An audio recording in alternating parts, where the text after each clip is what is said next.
O Morro dos Ventos Uivantes, capítulo 7. Cat ficou em Thrushcross Grange por 5 semanas até o Natal. A essa altura, seu tornozelo já estava 100% curado e seus modos haviam melhorado muito. A patroa a visitava com frequência durante esse tempo e começou seu plano de reforma tentando apelar para sua vaidade, por meio de roupas elegantes e lisonjas. A resposta de Cat foi imediata. Então, em vez de vermos uma pequena selvagem descabelada entrar correndo em casa e nos abraçar com tanta força a ponto de nos tirar o fôlego, vimos saltar de um belo pônei negro uma pessoa de aspecto bastante digno, com caixinhos castanhos escapando de um chapéu com plumas e um longo traje de montaria que foi obrigada a segurar com as 2 mãos para poder caminhar. Hindley ergueu-a do cavalo, exclamando encantado: "Cat, como está linda! Quase não consegui reconhecê-la. Está parecendo uma dama agora. Isabella Linton nem se compara a ela, não é mesmo, Francis?" "Isabella não tem tantos encantos naturais", respondeu sua esposa. "Mas Cat precisa tomar cuidado para não voltar a ser aquela menininha selvagem. Ellen, ajude a senhorita Catherine com suas coisas. Fique quieta, meu bem. Vai estragar o penteado. Deixe-me desamarrar seu chapéu." Tirei sua roupa de montaria e por baixo apareceu um deslumbrante vestido de seda xadrez, acompanhado de clotes brancos e sapatos de verniz. Embora seus olhos brilhassem de alegria quando os cães vieram saudá-la, mal tocou neles, com medo de que pulassem sobre sua esplêndida toilette. Beijou-me muito de leve. Eu preparava o bolo de Natal e estava coberta de farinha, e não convinha abraçar-me. Ela então olhou ao redor em busca de Heathcliff. O senhor e a senhora Earnshaw observavam, ansiosos, o encontro, acreditando que lhes permitiria avaliar se poderiam cultivar esperanças de separar os 2 amigos. Foi difícil encontrar Heathcliff no início. Se já era desleixado e desconsiderado antes da ausência de Catherine, desde então a situação piorara 10 vezes. Ninguém além de mim sequer fazia a gentileza de chamar sua atenção para a própria sujeira e lhe pedir que fosse se lavar uma vez por semana. E as crianças da sua idade raramente encontram prazer natural no uso do sabão e da água. Portanto, e sem mencionar suas roupas, que já traziam 3 meses de lama e poeira acumuladas, nem o cabelo grosso e desgrenhado, a superfície do rosto e das mãos estava desaminadoramente encardida. Era compreensível que tivesse ido se esconder atrás do sofá ao ver entrar em casa uma dama tão radiante e graciosa, em vez de uma contrapartida feminina sua, como esperava. "Heathcliff não está?" perguntou ela, tirando as luvas e exibindo dedos maravilhosamente brancos de não fazer nada e ficar dentro de casa o tempo todo. "Heathcliff, pode sair daí!" chamou o Sr. Hindley, divertindo-se com o desconforto do rapaz e satisfeito com a péssima impressão que seria obrigado a causar. "Venha dar as boas-vindas à senhorita Catherine, assim como os outros criados." Cat, vendo de relance o amigo em seu esconderijo, correu para abraçá-lo.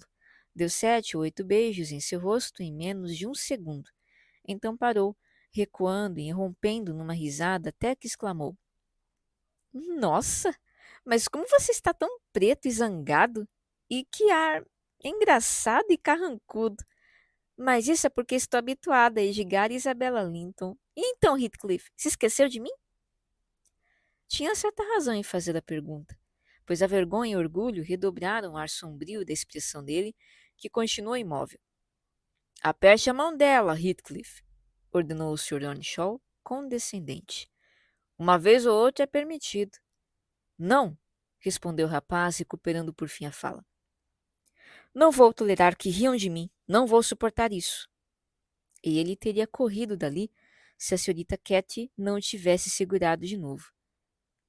"Não quis rir de você", disse ela. "Não pude evitar. Heathcliff, aperte a minha mão, pelo menos. Por que está tão carrancudo?" "Só o achei engraçado, mas se lavar o rosto e pentear o cabelo, vai ficar normal de novo. É que está tão sujo." Preocupada, ela baixou os olhos para os dedos sujos que segurava entre os seus e também para o vestido que temia haver sofrido com o contato. "Não precisava ter me tocado", respondeu ele. seguindo o olhar dela e puxando a mão para se soltar. Fico sujo porque é o que quero. Gosto de ficar sujo e pronto.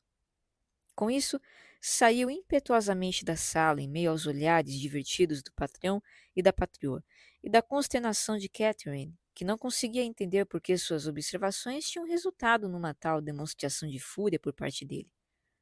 Depois de fazer o papel de dama de companhia junto à recém-chegada, de colocar meus bolos no forno e de deixar a casa e a cozinha alegres com o fogo alto queimando na lareira, como apropriada à noite de Natal, preparei-me para sentar e divertir-me cantando sozinha minhas canções natalinas, apesar das afirmações de Joseph, que considerava as alegres músicas quase profanas.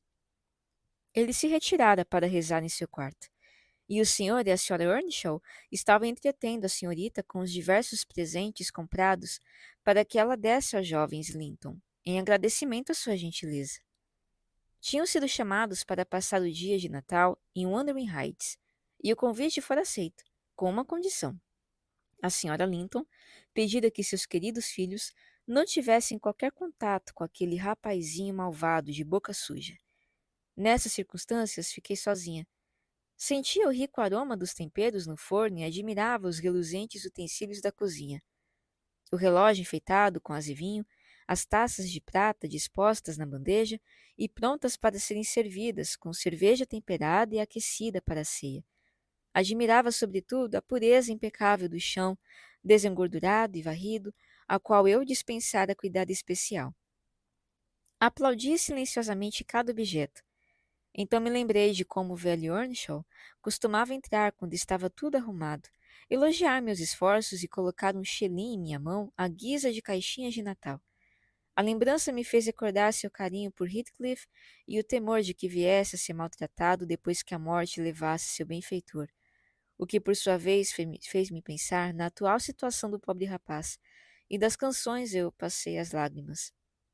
Logo me ocorreu, porém, que seria mais sensato tentar remediar suas falhas do que chorar. Levantei-me e fui para o pátio à procura dele. Não estava longe. Encontrei-o alisando o pelo lustroso do pônei novo na estrebaria e alimentando os outros animais como de costume. Venha logo, Heathcliff, chamei. Está tão agradável lá na cozinha e Joseph foi para o quarto. Venha logo e deixe-me arrumá-lo antes que a senhorita Cathy apareça. Vocês então vão poder se sentar juntos, a lareira toda ao seu dispor, e conversar bastante até a hora de dormir. Ele continuou o que estava fazendo, sem em nenhum momento voltar a cabeça em minha direção. Mas então, você não vem? Continuei. Fiz um bolinho para cada um, e você vai precisar de meia hora para se arrumar. Esperei 5 minutos, mas sem receber resposta acabei indo embora. Catherine ceou com o irmão e a cunhada. Joseph e eu fizemos uma refeição pouco sociável, temperada com censuras de um lado e atrevimento do outro. O bolo e o queijo de Heathcliff ficaram a noite toda na mesa, para as fadas. Ele deu um jeito de continuar trabalhando até às 9. Depois marchou calado e sisudo para o quarto.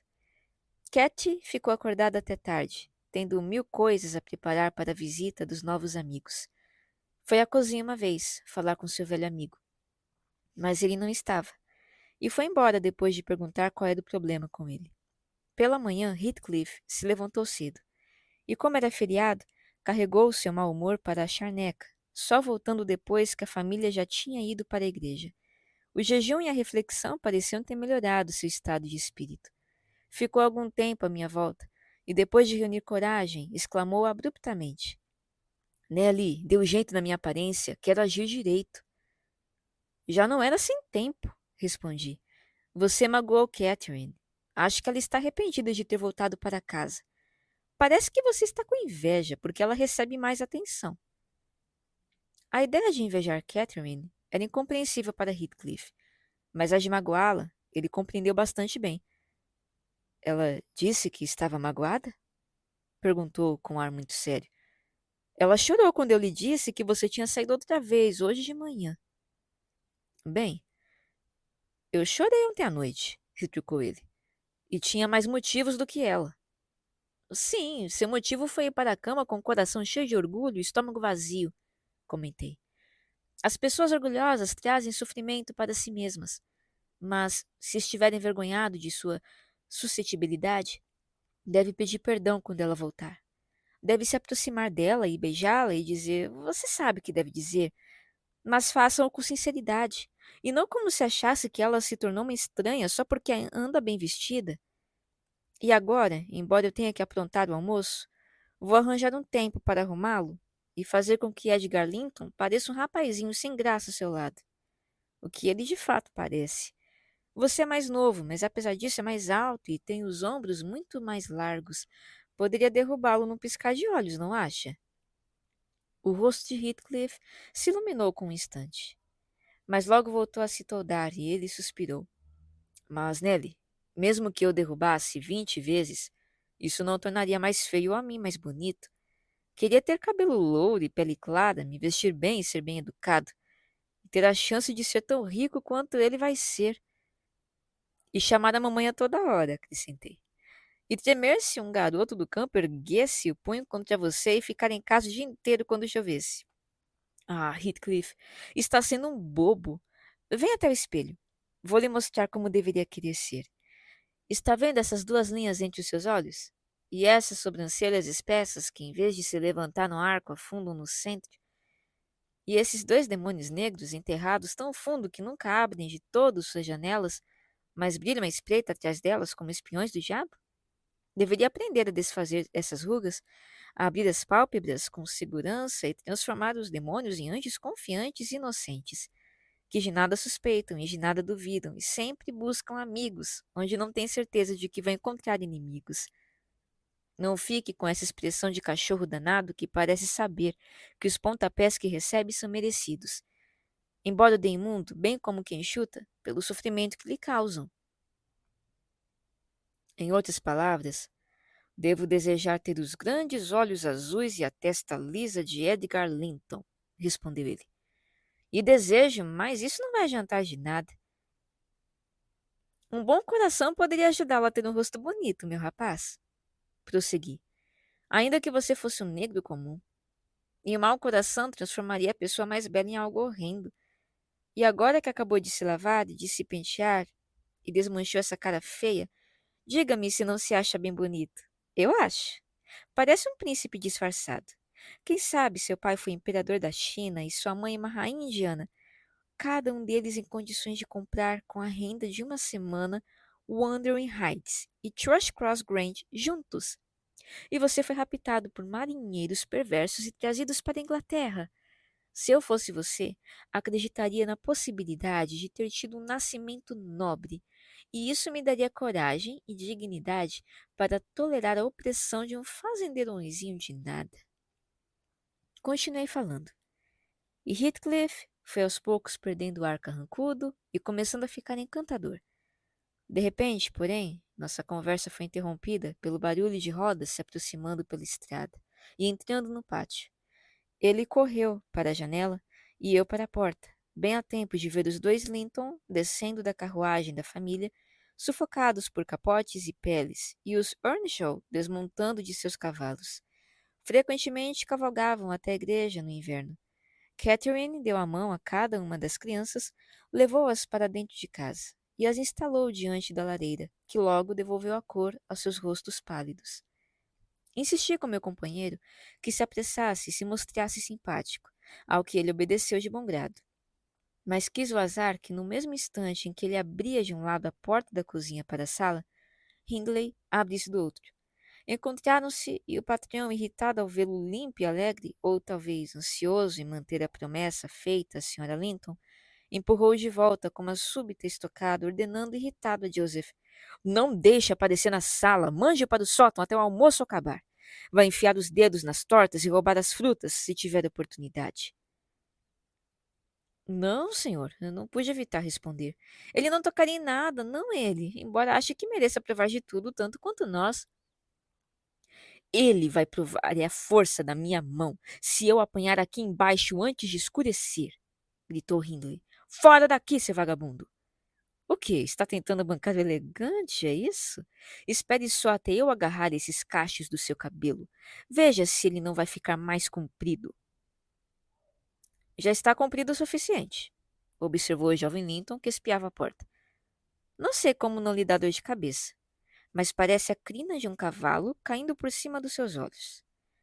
O comentário não tinha a intenção de insultar, mas a natureza violenta de Heathcliff não estava preparada para tolerar a mais leve impertinência por parte de alguém que parecia odiar, mesmo então como um rival.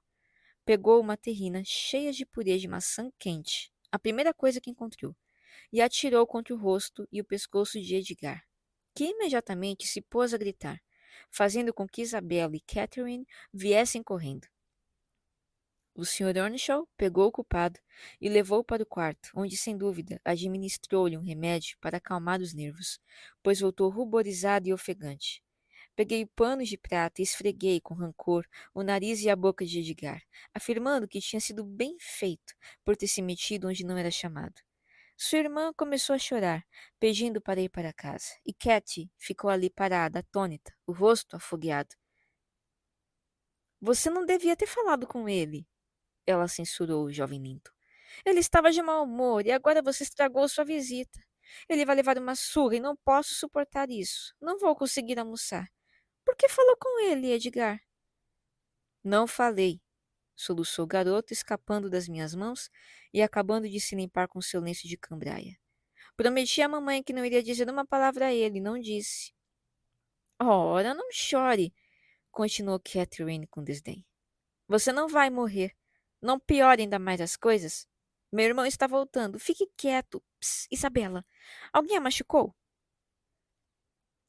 Vamos, vamos, crianças. Todos para a mesa, exclamou Hindley, irrompendo na cozinha. Aquele garoto estúpido fez meu sangue ferver. Da próxima vez, Edgar, faça justiça a você mesmo usando o muque. Vai ver como abre o apetite. O grupo recobrou a serenidade à vista do perfumado banquete.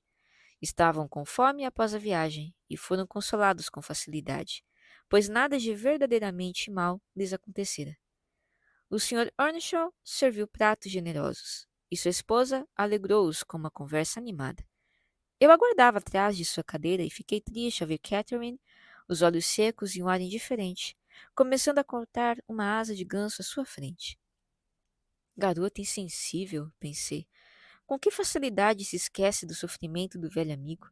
Eu não teria imaginado que fosse tão egoísta. Levou uma garrafa à boca, mas voltou a pousá-la no prato. Suas faces coraram e as lágrimas correram. Deixou o garfo cair no chão e se abaixou depressa, escondendo-se sob a toalha para disfarçar a emoção. Não a chamei mais de insensível, pois percebia que passava o dia no purgatório, ansiosa por uma oportunidade de sair da sala ou de visitar Heathcliff, que fora trancado pelo patrão, conforme descobri ao tentar levar um pouco de comida para ele. À noite, houve um baile. Katy implorou que o libertasse então, pois Isabella Linton não tinha par, mas suas súplicas foram em vão, e fui designada para suprir a deficiência. Toda a tristeza se dissipou na alegria da dança, e nosso prazer aumentou com a chegada da banda de Gimmerton, que contava com 15 instrumentos, um trompete, um trombone, clarinetes, fagotes, trompas e uma viola de gamba, além de cantores. Eles percorrem as casas importantes e recebem contribuições todo o Natal, e foi para nós um prazer imenso ouvi-los. Depois das costumeiras canções de Natal, pedimos que interpretassem canções populares. A senhora Earnshaw adorou a música. Então eles tocaram bastante. Catherine também adorou, mas disse que era melhor ouvir do alto da escada. E subiu no escuro. Fui atrás. Fecharam a porta lá embaixo sem dar pela nossa ausência, de tanta gente que havia. Ela não parou no alto da escada, mas continuou subindo até a mansarda onde Heathcliff estava confinado e chamou-o. Ele se recusou obstinadamente a responder, durante um tempo. Katy insistiu, e por fim persuadiu-o a conversar através das tábuas.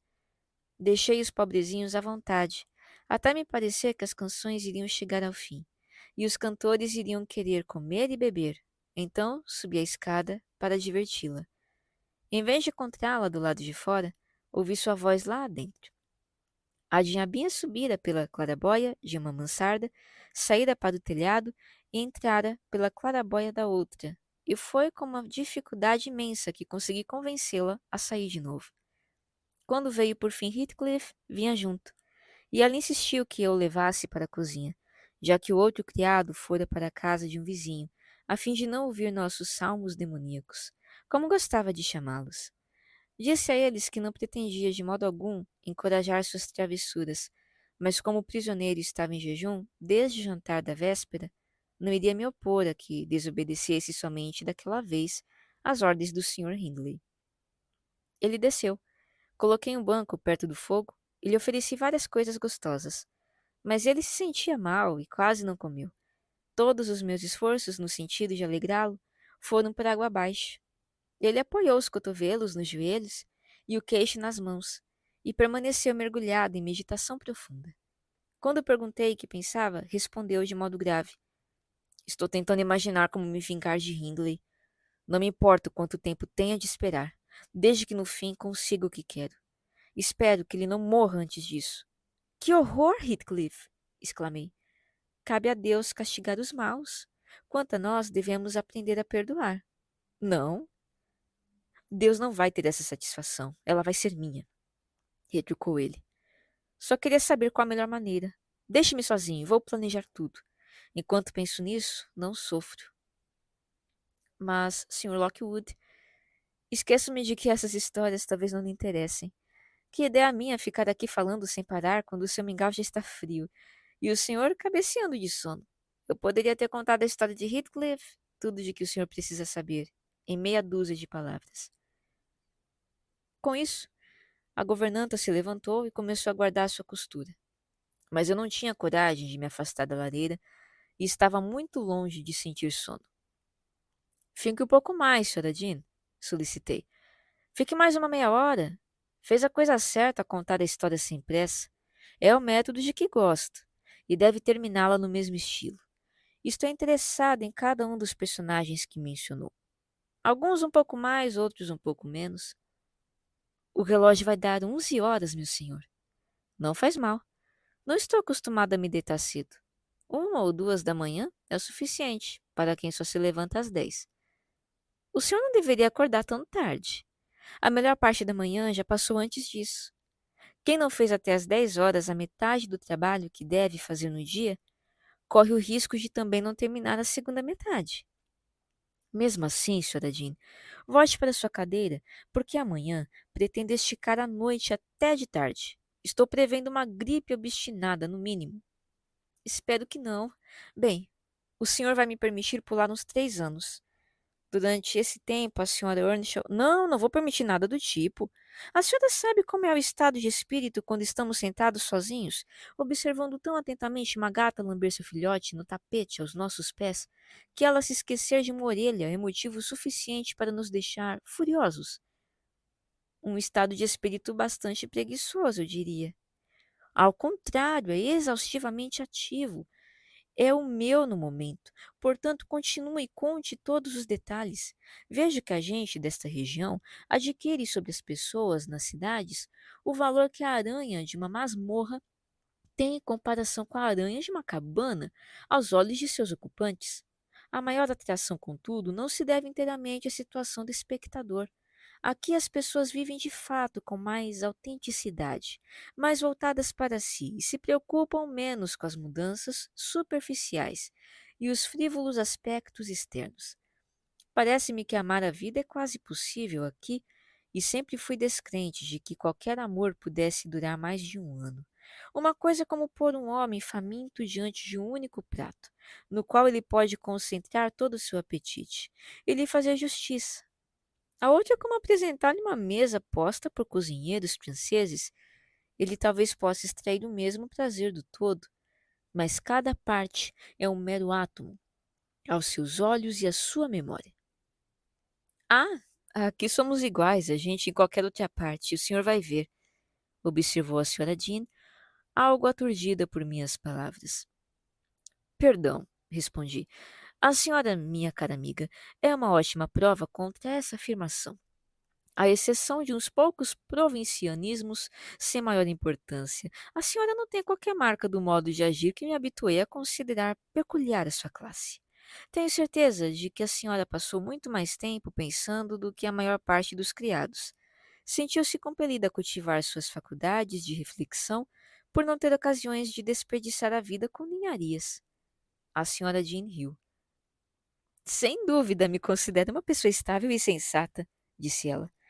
Mas não exatamente por viver entre as montanhas e ver sempre os mesmos rostos e os mesmos acontecimentos, ano após ano. Sempre vivi na mais estrita disciplina, o que me deu sabedoria. E li mais do que o senhor imagina, Sr. Lockwood. Não há um único livro nesta biblioteca que eu não tenha lido, e do qual não tenha também tirado algo, a menos que esteja em grego ou latim, ou então em francês, e sei distinguir um idioma do outro, o que é o máximo que se pode esperar da filha de um homem pobre. Porém, se devo continuar contando minha história nos menores detalhes, é melhor não perder tempo. E em vez de dar um pulo de 3 anos, vou apenas passar ao verão seguinte, o verão de 1778, ou seja, há quase 23 anos.